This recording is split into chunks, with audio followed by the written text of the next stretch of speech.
manager of operations of a tri-state middle school career exploration program.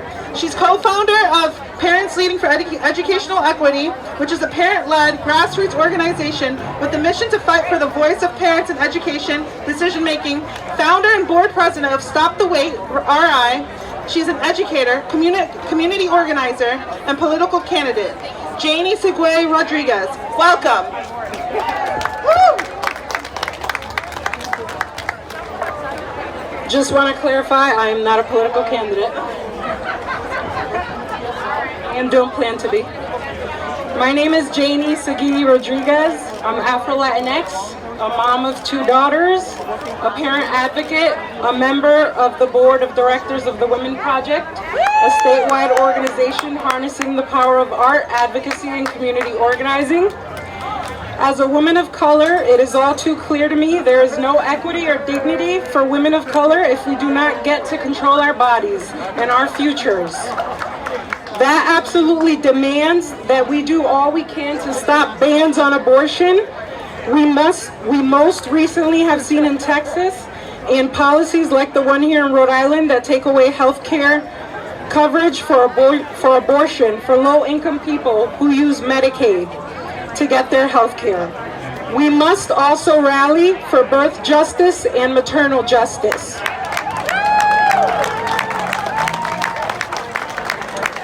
We cannot and I will not leave immigrant women behind. It was just 1 year ago that the news broke that the immigrant women being held in a Georgia ICE detention center were being forced to have hysterectomies. Countless reports have been shared of sexual assault, lack of adequate food and health care, and violent mistreatment in detention facilities throughout the country. This latest atrocity is not the exception. These are intentional acts of violence carried out right here in this country. Families torn apart, held in inhumane conditions, caged as a result of an immigration system that does not acknowledge humanity and puts profits above all else. Indigenous and enslaved black women were assaulted, murdered, and denied any rights to their children. What wouldn't you do for your children? But we don't have to go hundreds of years back to see the country's pattern of violence against Black, Indigenous, Latinx, and other people of color. Puerto Rican women were experimented on by eugenicists to develop contraception in the 1950s. 3 of them died during the secretive test phase. No autopsies were ever performed. No one ever investigated. During this time, approximately 1/3 of Puerto Rican women were sterilized, many without their consent, under policies that pressured women to undergo hysterectomies after their second child's birth. Mexican and Mexican-American mothers given birth at a Los Angeles County hospital in the 1970s were manipulated during childbirth to sign consent forms for sterilization, with the goal of reducing childbirth among low-income women of Mexican descent. In the 1980s, welfare reform included racist, coercive family caps as a condition of utilizing public assistance or nutrition programs. In recent years, there have been several reports of women being told they can go home to their families and have reduced prison sentences if they are sterilized or use a long-acting contraceptive method.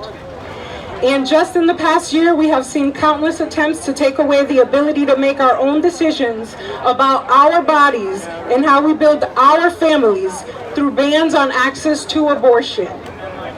The reproductive and bodily autonomy of women of color has been a subject of control and attacks for generations. This work is intersectional. If these stories are not at the forefront of your work, kindly take a step back. We will not be silent, and we will not allow it to continue any longer.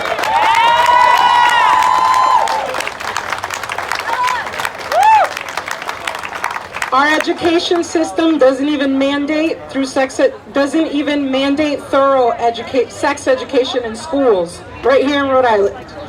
We all need and deserve access to affordable contraception and the resources we need to have healthy pregnancies. We need to be able to build our families on our own terms without the intrusion of politicians and their coercive policies.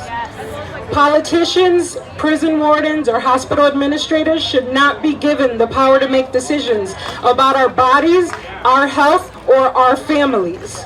We should remain in control of seeking the care we need to prevent pregnancy, to seek an abortion, and to have healthy pregnancies on our terms with the support of the people we love, not the intrusion of people looking to push their own agendas.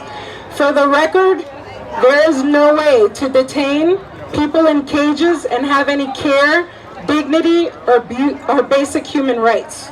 No way. Close the camps and every detention center across this country.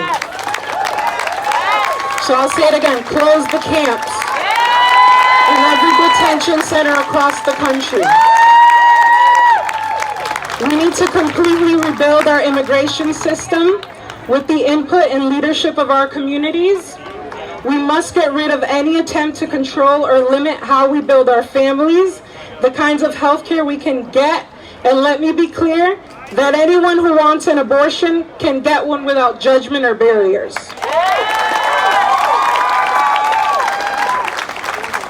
We must demand more. We cannot wait any longer. We will not wait for another horrific story of abuse and degradation or another ban on our bodies. We demand change at every level and every system to protect and ensure our health, our rights, and our dignity. Enough. Protect safe, legal abortion. Thank you.